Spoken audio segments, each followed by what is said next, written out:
Imagine the possibilities, right? Yeah. Yeah. Wow. I feel like it's a better game than Magic, in my opinion. But yeah, Magic's it's a hard lot to more topple. fluid. It's hard to topple. Hey, what's going on, guys? We the people here. So before we get into this episode of the Mystic Shop podcast, I just have two simple announcements. The first one, I mean, come on now. I'm sure you guys know what the first announcement is going to be. Before I get into the podcast, I always have to hit y'all with the YouTube stuff. So, don't forget to like the video for the YouTube algorithm. Don't forget to subscribe so you can see more of our content every single week. We upload to our Mystic Shop podcast YouTube, and also for my YouTube, and also Swerve's YouTube weekly. Every single week we upload to our YouTube. So subscribe here, subscribe to Swerve, and subscribe to the Mystic Shop podcast so you guys can see all of our content. And also don't forget to share the video with at least one person.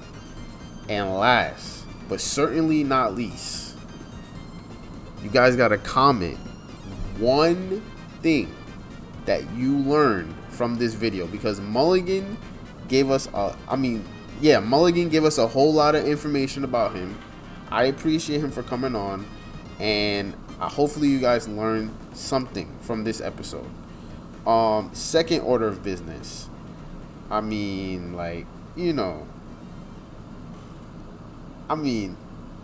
guys are gonna see the episode, but I finally fixed the audio and video bug that was going on with me recording on Streamlabs.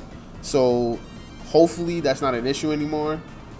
So from now on, you guys got me. You guys got me back, baby. So, but to make a long story short, pretty much, there was a bug that was going on with the audio and video for the past few Mystic Shop podcast episodes, and Swerve had to take over for me for recording here and there, and I was trying to figure out what was the problem, but I finally have fixed it.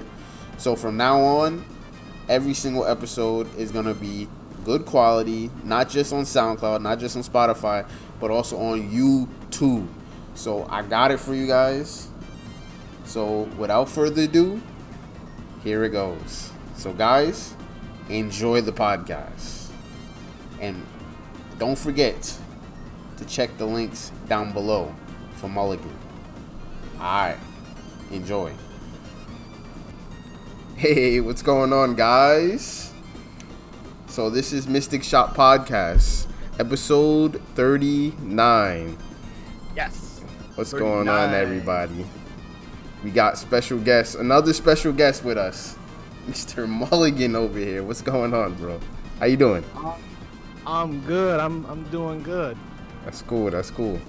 So, I feel like everyone had their own takes about the patch and stuff like that, the new patch, and it's nice to hear another perspective on the changes and how they actually affected everything in the community and stuff like that. So I was just glad that you were able to come on today. Oh yeah, I'm glad to be here too, honestly. Yeah, I just to double down on that. I've been watching several of your past YouTube videos that you've put out, and I really, really enjoy your approach. Not just on the game, but the editing, and the take that you have, and just the way you talk about the cards and the plays you're making. It's really, really great. So, we'll give you a chance to plug yourself later, but definitely for everybody that are here now, give them a sub. Of course, some good stuff. Of course. But we can't forget about our YouTube stuff, bro. We can't. We gotta do the regular. Just doing some clips a little bit ago. I am not forgetting.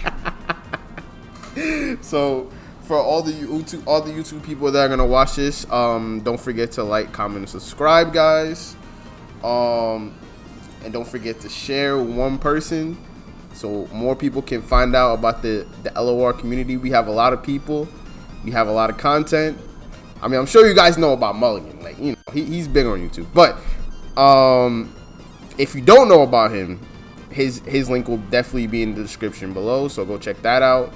Also, for the SoundCloud people, we do not forget about you guys. We do not forget about you guys. Even though sometimes I forget to mention you. We don't forget. Even though sometimes we forget about you, we don't forget you. It makes sense. Don't worry. It makes all the sense. But we see y'all slipping in. We see y'all watching. We see y'all listening.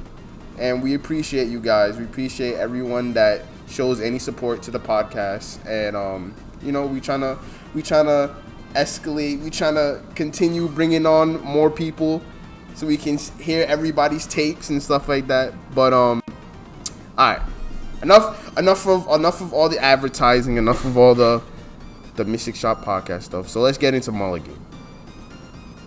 Yo, what's up, Mulligan? Where did it all start for you, bro? First card. Man. So when I first started was Magic the Gathering, way back. I was a little kid. That was my first introduction to card games. It was really just how old? Oh God. Middle school? How old are you now? Oh, now? I'm 38. Okay, I'm 36. Don't sweat it, bro. There's a bunch of old guys like us. Don't sweat it. Yeah, I I always underestimate the old baby. guys in the card game community. I don't know why. It feels like I'm the only old person, and then I constantly get surprised. Nah, dude. The You are in good company. Facts. I mean, like, we the people, he might not be as old as us, but he acts really old, so don't worry about it. Yeah, but yeah, I started in middle school. That was my first introduction to Magic the Gathering. It was what they call kitchen table magic. I think that got mentioned once in like actually a Runeterra video on YouTube, one of the devs, where it was literally just we just build whatever decks we could out of the cards our parents bought us, and we would play games on the playground. Oh wow! Yep. Okay, you started from the bottom, now you here. Okay. Yes, sir. But, Him and I told you. I knew it. lost a lot of games on the playground, but we won't talk about that. How many W's you got, bro? How many W's you went home with? Not at this point. I've lost count of the W's and the L's. Nah, I felt that. But how did you find out? How did you find out about Legend of Runeterra though? Like, did you? Because most people find out about it from League. I mean, to be honest, we brought on a whole cast of people at this point, and like we've heard different stories. So I'm just curious. Like, how did you find out about Runeterra? So it's weird. It was actually kind of hard for me to. I was thinking about this. I was like, how did I find out about the game? Because usually I find out through somebody, like another person telling me. But I think from what I remember, I found out through YouTube. Like I was excited about what Riot was gonna start doing for 2020, like the other games that were coming out. Yeah. And then I was just watching. I forgot what YouTube video it was. It was a video where they announced the roadmap, right? There's like a roadmap of 2020 or something like that. Yeah, it was a roadmap for 2020, and the biggest thing I remember from that video is, oh, by the way, we're making a card game. It was that video. Yeah. And I was like, what? Y'all are making a card game? Yeah, I was super excited about when I saw that. Yep. Honestly, I think a lot of people saw it either through YouTube or a lot of people it was just word of mouth, just hearing people in the League of Legends community talk about it, and it was like, word? Okay.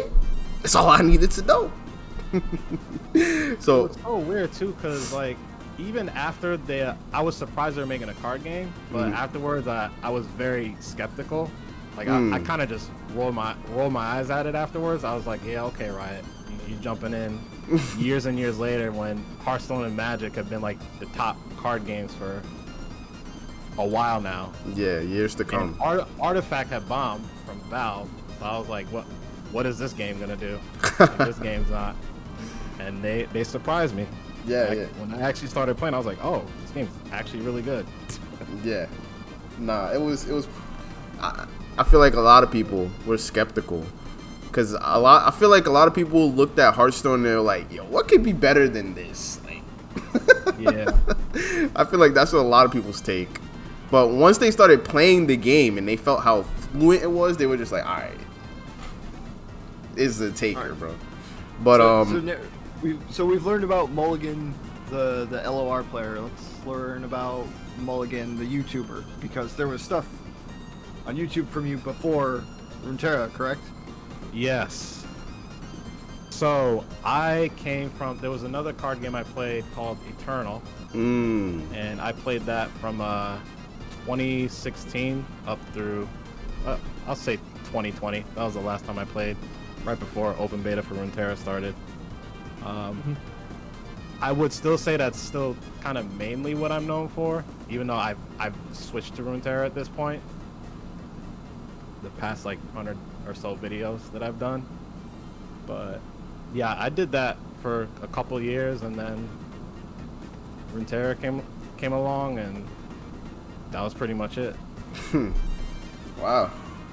I mean, what's Eternal? I never, to be honest, I never really heard of Eternal. So what's that about? Like, So just Eternal like was it's a card game by Direwolf Digital, the developers, but a lot of the devs for Eternal are actually either current or former Magic the Gathering pros. It's kind of funny because some of the Runeterra devs are also current or former Magic the Gathering pros. Yeah, too, facts. So. Yeah, it's crazy. Like, it's like names I remember from like I would hear about them way back in the day. Like once or twice I heard their names mentioned. Oh wow. In the Magic scene. But yeah, essentially it's a game that it's very close to Magic the Gathering. It's kind of like Magic the Gathering if it was just built for digital. Like if Magic never came out as a paper card game, then Eternal would have been it. Oh wow. Yeah, imagine the possibilities, right? Yeah. Yeah. Wow. And I feel like it's a better game than Magic, in my opinion. But yeah, Magic's it's a hard lot to more topple. fluid. It's hard to topple. Yeah, it is. It is, but it's more fluid. It's more fast paced. They dumbed down a couple things, made things simpler in some aspects, which some Magic players they didn't appreciate. But it was also it could work on digital and just be fluid on mobile. So Yeah. Okay. That's good. That's good to know. Honestly, I never really heard of Returnal. I mean, I feel like I've heard little bickerings about it, but I've never really like heard anybody that actually played the game and stuff like that. So that's actually nice to hear that you came from a different perspective of card games and stuff like that.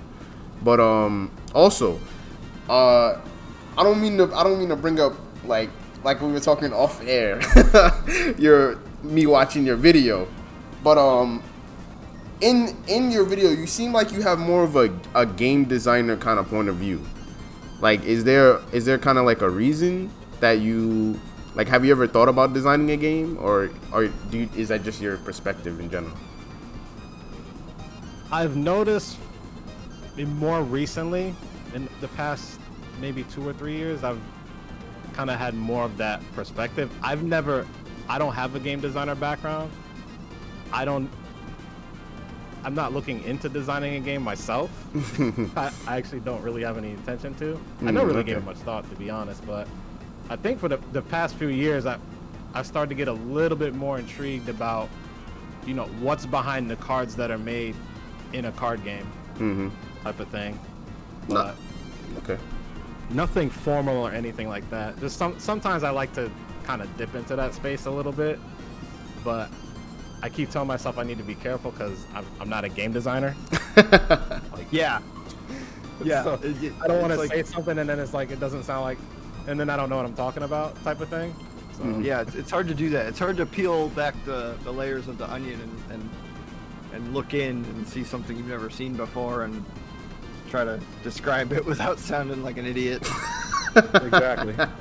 So I can totally understand your perspective. Yeah. No, it's just again, it's just a question I wanted to ask because it seems like maybe that's a direction that you're heading down, because you seem to have like kind of like that perspective of like, you know, you just want to philosophize, kind of like you just want to think about how the game is and stuff like that. But all right, so a very serious question here. Oh boy. So, Mulligan, You better pay attention. Listen carefully. so bro, what is your favorite emote in Les's Runeterra right now? Favorite emote. My favorite emote is, forget what this one's called. I just call it's the Just a Dash emote, aka Azir Salt Bay. Salt Bay. And it's not close. It's not that close. It's okay. All right, look, I can't fault you for that one. That's not a bad emote. It's not bad. It has a lot of good uses. You can use it on 100%. yourself and be like, you know, sarcastic about it. It's not that bad. Yeah, that one has a lot of uses for sure, 100%. It can have some very painful uses, right? Like, man, he's really doing that to me. Like, come on, he's really doing that. Or when you use it when you start to play some cards because I like to brew too, so sometimes I'll play some cards that people might not expect to get played. Somebody throw that emote out right before I do something. Oh, you sound like the guy that was playing Shampoo back in the day. Back in the day. Yo, we could talk like that. We've been playing since beta. What's up? I know. I was the guy playing Shun Po back in the day. That was me. I was doing it. And apparently Mulligan too. Yeah. All right. But nah, that's a pretty good emo. But the correct answer to the question is Juicy. I mean, come on now. The Lulu Juicy emote is... Juicy's fire. Like, what? That's probably the second closest one. I've really grown to appreciate Juice. I didn't at first. It was just kind of whatever. But yeah, Juice, Lulu Sip. That's yeah. I'd say that's for me is number 2. Mm-hmm. It's so good. S tier. What about a favorite region? The reason why I said that I feel like you and I have a similar approach to the game is I've seen you in videos just playing like the same deck always, and that's just me. Like I want to play a very similar deck almost all the time. I very rarely will deviate very much, and I really respect that approach. So what's your favorite region? I think I know what it is, but go ahead. So I'm gonna say it's Demacia. Is my favorite region. Shadow Isles second, right? Ionia. So if we're talking about just from like a play perspective, yes, that's probably my second most played region is Shadow Isles. Now if we're talking like from like a lore type of theme type of thing, I would actually say it's Shurima. The desert is pretty vast, I hear. The desert is. That is what I hear. Anything can be in the desert, fam. Oh man. Nah. Shurima's a pretty good region though. I think they just need to flush out a few more things. And Amumu needs to be in the region, but Dude, I really that's hope only so. champ. I hope Amumu he's or solo. Rammus. Either one of those would be really good solo releases, I think. Honestly. To be released on their own, like Aphelios was, I think that would be really, really cool. Probably a Mumu would be a smidge cooler, just a little bit, not by much. I mean, and because Azir is there, that means freaking Aatrox has to be there. I mean Xerath, yeah. Xerath has to be there, for sure. Dude, we're with you, man. We are with you. Give me money. Of course, bro. Mumu has to be there. But I think that was it, right? Favorite decks. Favorite decks out of those regions, right? That we were talking about. Yeah. I mean, it doesn't have to be out of those regions, but just in general, like what's some favorite decks that you've played? So I have a pet deck that not a lot of people have probably heard of. Some people have, I think, at this point, but it is Demacia Shadow Isles Harrowing. Usually I'm bouncing back and forth between a couple champions. It's usually like some combination of Lucian, Kalista, Thresh. Right now, actually, I'm messing with Thresh. I've done Kindred in the past. I've done a YouTube video with Kindred Kalista Harrowing with Demacia. Cithria the Bold is always in that deck. It's my favorite pet deck just because it was something that I worked on pretty much on my own. And I finally took it to Masters during the Go Hard meta when that was going on, and it was just dunking on Go Hard. Wow! Like every single rank, it didn't matter. Like even up to what was it? The deck? It's well, I call it Lucian. I called it Lucian Kalista Harrowing, or Demacia Harrowing. Like it's not a like new concept. Other people have worked on it before too, like throughout the history of LOR. But I think Lucian with Shadow Isles was something like I always tried to get to work ever since beta. And I would just go back to it from time to time, and then just finally getting it to work and taking it to Masters, that was like huge for me. Okay. I mean, that sounds pretty fun, I'm not gonna lie. Alright. I'm pretty sure I've seen that video, by the way. Yeah, I've done a couple videos on it. Yeah. Unfortunately, because normally I'm the type of person that likes to play different decks, but I guess once I found that pet deck, I kind of lasered in on it.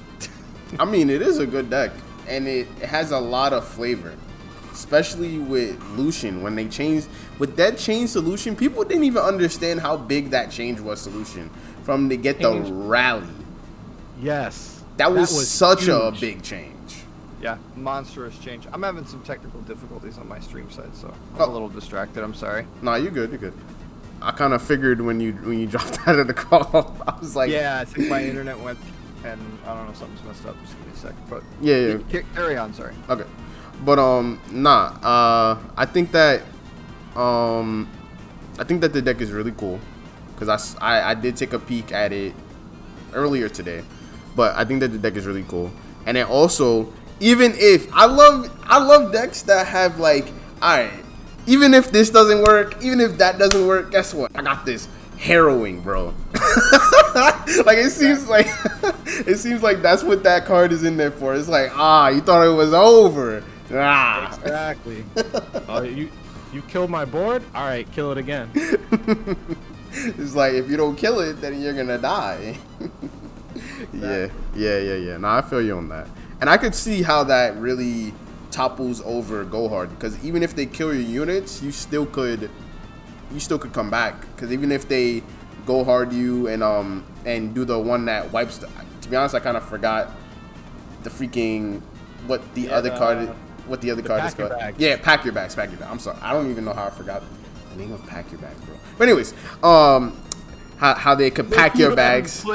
Nobody's played it in freaking months. That's why you forgot. But I hate the card. Usually people don't forget cards they hate. Honestly, like it's hard for you to hate. It's hard for you to forget what you hate. But anyways, so when they pack your bags, you could just be like, oh really? Oh, so you just gave me a lot of Harrowing targets, you say? So that's definitely a smart smart option. I mean, this is the last question. I don't mean to bombard you. I'm sorry. We never really. Fine, you're good. We never usually ask people this many questions because I don't want you to be like bombarded or anything. But have you played in tournaments before? Not for LOR. Outside of like what's in the client itself, like last chance gauntlets, but no community tournaments as of yet. Okay. I was just curious because that seems like a really good tournament deck actually.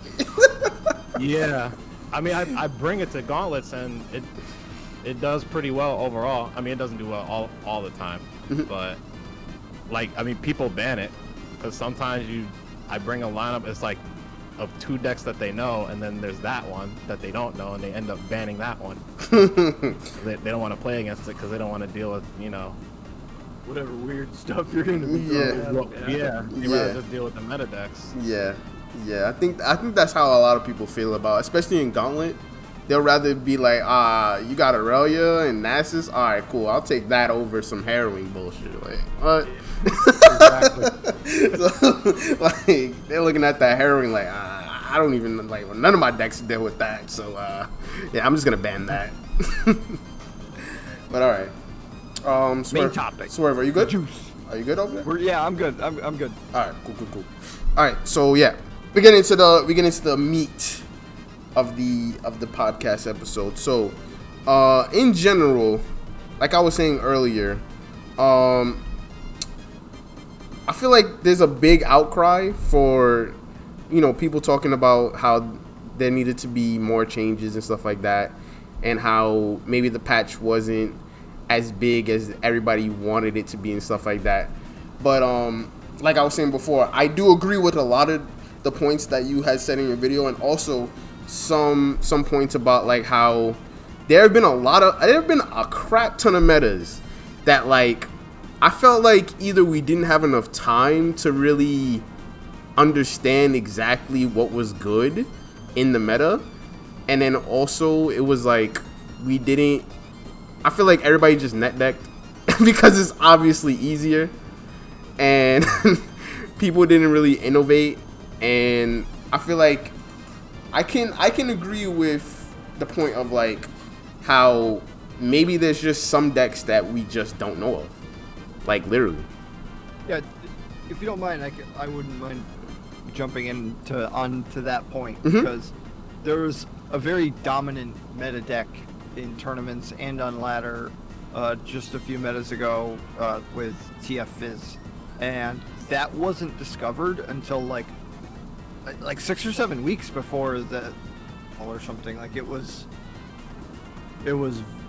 I think the last expansion of the target meta, right, where it was just completely dominant, but it wasn't discovered, and almost every card in that deck had been accessible for a long time, and it took a while for that deck to come out. So but just compare that to what this meta is right now, it's a lot of people were on the fence about Azir Aurelia, stating that it's either really, really, really busted, or it's just going to be kind of weird because they're going to be summoning a bunch of sand soldiers and they're going to die, and my control deck's going to win.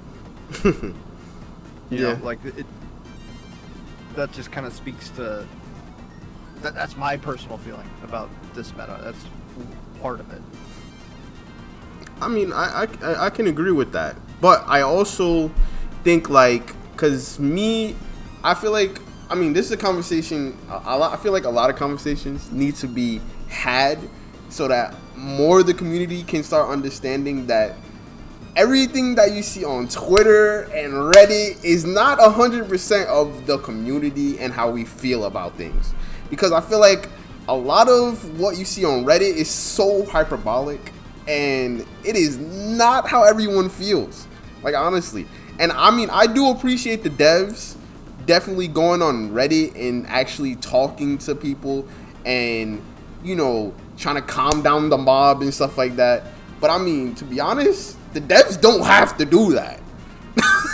Like, they don't have to do that. And I feel like in Runeterra, we're very privileged. Honestly, we are. Because me personally, if anybody doesn't know where my TCG background is, I played Yu-Gi-Oh for years, and everybody knows Konami. Like, bro, they didn't give a shit about how people felt. They would slaughter whole decks when they came out. They would just completely be like, "What? You just spent $1,000 on your deck? It's banned now. How about that?" It's banned. Gone.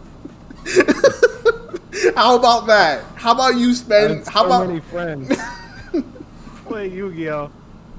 The reason I didn't play Yu-Gi-Oh was because I had enough friends that did, and they told me stories, and I was like, nah, y'all can have that. Bro, that's what made me personally stop playing. That's what made me be like, okay, I have a kid. I cannot be spending this much money on cards. Like, bro, even get banned. just exactly. It's not even like Magic, like how things rotate. That's what really made me go from Yu-Gi-Oh to Magic, actually, because I switched over a lot of my stuff. I stopped playing Yu-Gi-Oh almost completely, and I started playing Magic. But basically, I like the rotating formats, and you know, everybody can appreciate your cards not literally losing value overnight. Right. Yeah, you have a couple of months. So but the thing that really attracted me to Runeterra was how accessible all the cards were from the beginning. Like, honestly, you play the game, you will get all the cards. It's that simple. It is legitimately that simple. So I feel like for the game to be this accessible and for people to just complain about how cards are super broken, I mean, don't get me wrong, I have also seen, like we were talking about earlier, Saucy Mailman losing on 3. You think that feels good, bro? Especially when you're trying to climb. Like, you just want to just turn off your computer and be like, you know what, I'm just done for the day, bro. I just died on 3. Like, yeah.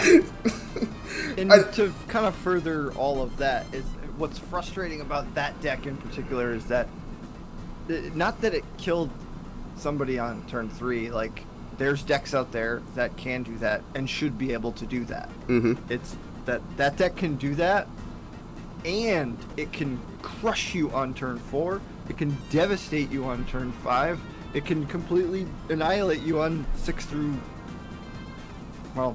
7, I guess. Yeah. Yeah. That's what's frustrating about it. That's what pisses me off. Because people tried to defend it with, like, discard aggro. Rah, discard aggro sucks if you live past turn 5 or 6. True. I'm just mad. Go ahead. I mean, no, I'm mad with you. I'm just mad in a different way. That's what it is for me. I'm understanding though. How you feeling about this, Mulligan? How you feeling about this? Yeah, I'm like I said a couple days ago, I'm mad from like I just have a different perspective on things.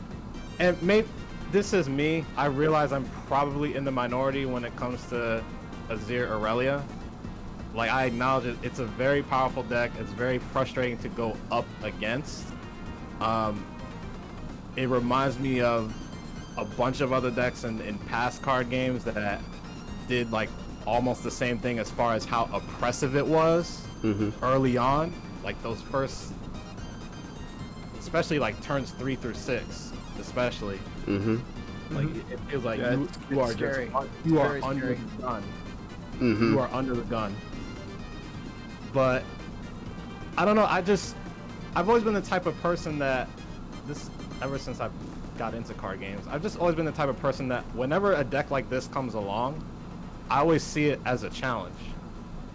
Like, it's a challenge I want to meet. I want to be able to study the deck and look at its play patterns and, okay, what does it do on this turn? How much damage? What's its damage output, potential damage output on this turn? What can I do with my deck to maybe slightly tech against it, to have a better chance against it when I face it on ladder? What new decks can I build? Maybe it's time to go back to old decks and see. Maybe those decks we thought were bad before, they might be good now. Maybe certain cards. Yeah, that's what I did. 100%. I mean, I think, actually, the other day, this reminds me, this has nothing to do with the Zerarelia, but I was just going through the cards the other day, and a couple days ago, actually. And I saw a little card called Hunt the Week that everyone memes on. Terrible card. I don't.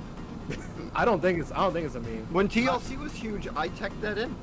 Yeah, and that's they what I play had Trundle. realized. You're like, see a pillar? Later. Yeah, I had realized that myself. I was like, wait a minute, this is really good against TLC. Like it slows it down a lot. I mean, And mantles it. also Yeah, you you get 2 Hunt the Weeks. TLC can't play the game. I mean, what I was going to say was also if you wait until they have until what's her name Watcher is 0 mana, you could just instantly discard Watcher because it's 0. It's guaranteed. Yeah, but it's the weakest enemy. It's not the cheapest. Oh, it's the weakest. Oh, it's the would be, weakest. Like, it checks power first. If there's a tie, then it checks cost, and then if there's a tie, it checks health. Ah, oh, I thought it was the If cheapest. there's a tie, it's like first one summoned. But sorry, go ahead. No, Mulligan was speaking. Yep. I'm sorry, Yep. I cut him off. Well, yeah, like I was the other day. I was watching Alan stream. Alan DQ TFT. A lot of people know him. And he went up against this person that was playing Lysandra Trundle, and Alan thought it was TLC the whole time, like Frelio Shadow Isles. And then he realized that they were playing Noxus, not Shadow Isles. And they played Hunt the Week. And of course, chat was like, you know, lol, two mana do nothing, LOL, just memeing forever. And Alan, like, he was wondering, like, why are they playing that card? Why are they playing Noxus, first of all, instead of Shadow Isles? But why are they playing that card? And like, I typed in chat, like, it's in there for the TLC matchup. So when they get Ice Pillar, you just Hunt the Week, and you're gonna discard. They have to discard Ice Pillar every single time, so Trundle never levels up. Now, the only bad thing is that TLC does have a plan B. Yeah, Spectral Matron. Yeah. They'll just copy Matrons and then just try and beat you down with that. True. But, yeah, but but it does slow it you get down. to turn 8. You get to turn 8, and you don't have to sweat the combo. Right, exactly. The combo's basically gone. You just have to worry about the Matrons. Yep. Yeah, you can pretty much guarantee you're gonna make it to turn 10 to try to win. I mean, that's Yeah, pretty but- good. This whole situation with the meta this is what kind of just makes it fun for me. And again, I realize I'm in the minority when I say this. Nope. But Well, but yes. like as far as it's a big minority, though. yeah, it is. It is. And there's other people that feel the same way I did too. Like I just like the challenge of trying to beat the best meta deck. I don't have the answer to it at all right now, but I just like that process because it motivates me to become a better deck builder and be a better player. I mean, But that's pretty. that being said, pretty good. I understand the other side of the community too, where they're coming from, because when people log into, I didn't say this in the YouTube video, but when people log in to play a game, they don't want to have to play a game where they're forced to solve a problem. They feel like they're forced to solve a problem. They just want to have fun. So, on the flip side, I get all the frustration and why people just want the deck nerfed more than it was this last patch. Yeah. I mean, I don't think Riot wanted to kill the deck though, which I can understand, because just like on the flip side, like, oh, there's so many people that want it nerfed. What about the Aziralia people that actually play the deck and actually main the deck? Like, do they just get fucked? Like, Yeah, I mean, I know people that they quit Legends of Runeterra last year during Rising Tides. They came back and they played Aziralia and they love it. It's not even like about the that specific deck. They just love that play style, that aggro / combo play style. Mm-hmm. They love it. So people come back to the game because of that deck. Yeah. Yeah, I think that the deck should exist. I think that it should have a space in the Legends of Runeterra meta, but I feel like I've said it before, I'll say it until things are different, I guess, is that the deck is doing things that the game is not ready for. It's not ready for all those attacks. It's really, really not. And for, Mogwai said it, and I wholeheartedly agree with them, that he pointed out Riot's, kind of BS, because they, back in the day, nerfed Relentless Pursuit from fast to slow because it was fundamentally destroying the game at that point in time. I mean, I realize things are a lot different now. There's a lot more answers to things that you can do because there's just a much larger card pool. But he said that they like the way that Aurelia Azir plays. Well, you didn't like the way that attacking this much played then. Like, you got to be a lot more consistent. And I mean, my take on that is that I know that they're going to get it right eventually, but I feel like they kind of played us for a fool. Like, they knew that this is busted.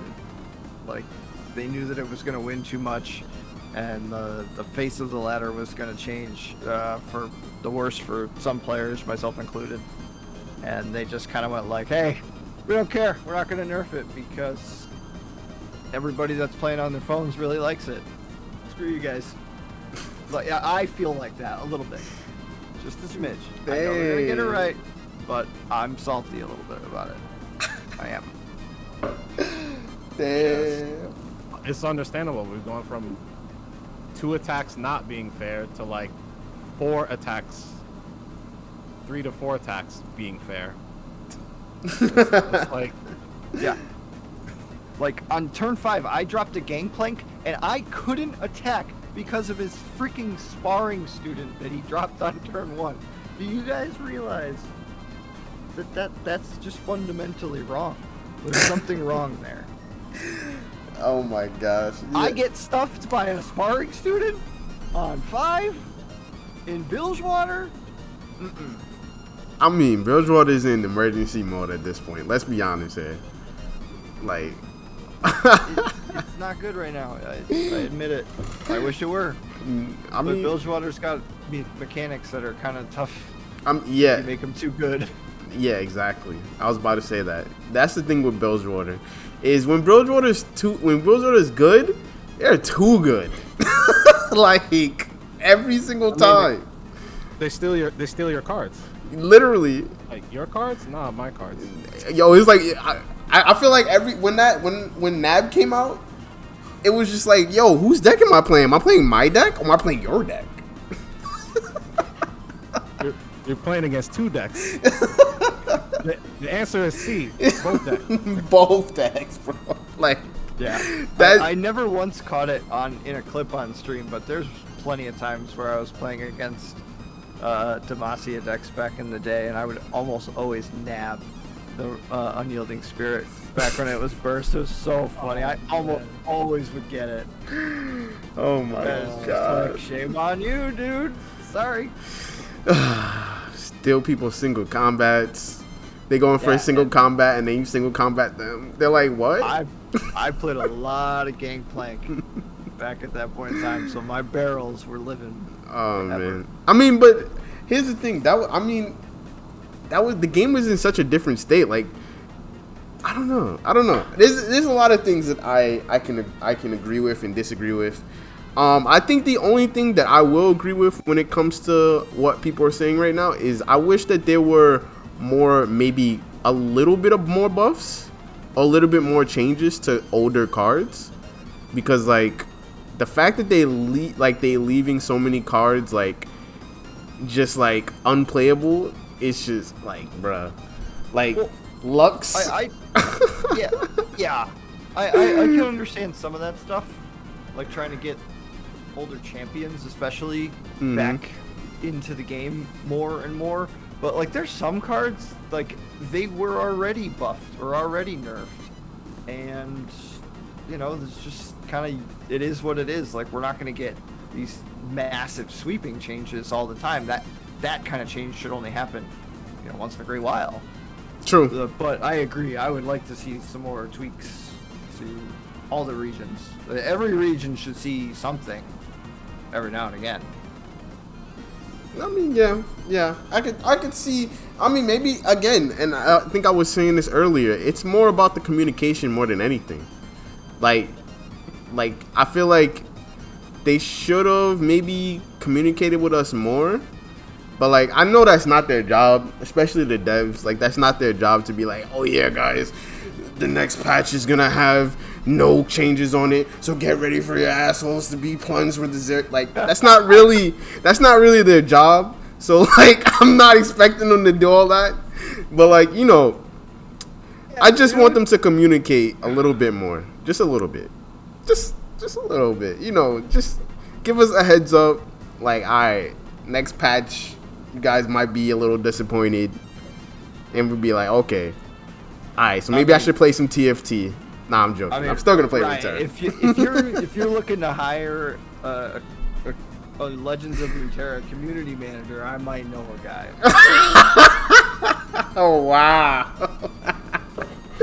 I mean, if they need help with balance, bro, I think I was saying this to Optima last episode, is if they need help with balance, like, they should really hire somebody that really plays the game a lot and like get them to test some of the cards and stuff like that. I know it doesn't, like, sample size of a few people playing the game and sample size of like the whole community playing the game is never gonna be consistent.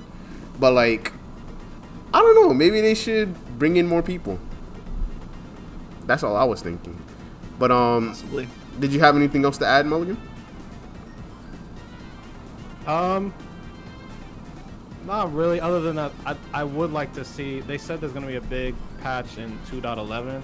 Yeah. Obviously, I would love to see the community try and deck build and try and, you know, break this meta that we're in. But I understand people enjoy card games for different reasons.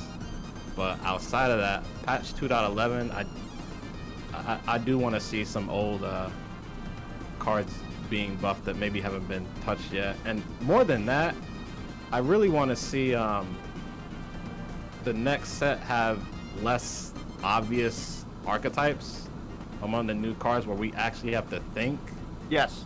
and figure things out. Yeah, I would love. I love that kind of meta as well. Same. Yeah, I Less can't Tom stand the one Soraka. Less Tom Soraka kind of champions and more like Kindred kind of champions. Exactly. Yeah, I agree. Like we've gotten too much of that lately. Yeah, I 100% agree with that. Because I feel like we shouldn't be literally just like, yo guys, this deck over here, pretty good. Like, Pretty good.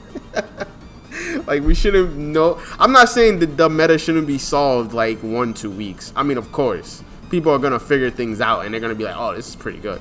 But like, you know, when Aurelia came out, everybody was like, who else is she gonna go with? Like, who else is Aurelia gonna go with? Like, there's nobody else in the game that summons things when blades attack. Like, it doesn't make sense. Same thing with like how Soraka came out. It was like, who else is she gonna be with? Like, honestly, what, Braum? Like, Hey, That didn't last long. Talk about that deck. I like that deck. I'm just saying, like, who else is she gonna be like with? that deck. So I can agree with that. Like, maybe more complex, but I think that takes a lot of time for them, and I feel like they don't have the team. Like, they don't have a big team for Legends of Runeterra right now. So I don't think they have enough manpower to be 10-heading every single champion. Yeah, agreed. The LOR has a really great framework. Like, Yeah. and you know, like I mentioned, I feel like Aurelia's here kind of breaks that a bit. Goes just just a bit overboard. I mean, how strong it is. I mean, have you seen Target? All right, that's another conversation for another day. Stop. You can't. Don't. Have you seen Target? I'm just saying. Target blew our minds. Target on heal from 1 health to 15. I've done it. I've done it with Target. I agree. Target What the heck? Target blew our minds. Like, at least Shurima didn't blow our minds. Target was just like, like, it went from aggro to, yo, you want to heal to 20? Like, what? But I mean, that's a story for another day. But all right.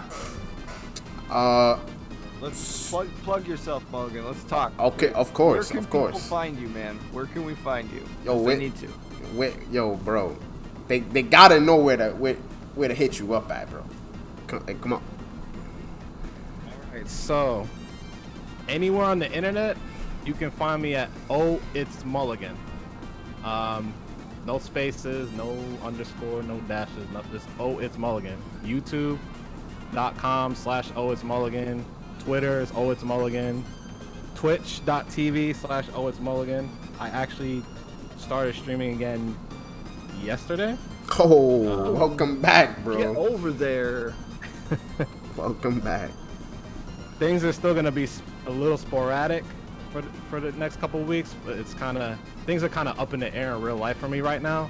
Mm-hmm. But I think for the next few weeks, you'll probably see me on Twitch streaming or somewhere. Even if it's not streaming on Twitch, I'll be back on YouTube a little bit more as well. And I got Instagram too, but you're not gonna find nothing on Instagram. I haven't posted anything there yet. But yeah, same there. I might have an IG account somewhere, but definitely get over to this guy's YouTube because I want to start like recording gameplay and then have him do like the Morgan Freeman voiceover for it, honestly. Because this dude is smooth on his videos. He's very smooth. You gotta check it out. Facts. Very smooth. Yo, he makes you want to listen and just like, yo, bro, what's gonna happen next, bro? And the editing on the videos is super crispy. You can tell that he really puts some time into it. It's awesome. Mm-hmm. For sure, 100%. So his link is going to be in the description below for all the YouTube people and also SoundCloud, Spotify as well. His link will be in the description below. So go check him out. It's Mulligan. We appreciate you, bro, for coming on by, spending some time with us, dropping some jewels. Man, it was great. I had a lot of fun. This was great. Of course. Appreciate you guys bringing me on. That's good to hear. That's really good to hear. Anytime, bro. But we'll see everybody. We'll see everybody next week. Same time, same place. Usually we try to start around like 9:10, 9:15 ish. You know we can never start at 9, bro. We say we start at 9, but do we actually start at 9, bro? Come on. Hell no. We have no shot. No way. There's no way we're starting at 9, bro. But 9, 12, baby. That's close. That's super close. But we'll see everybody next week. And that's about it. So, yeah. Enjoy, guys.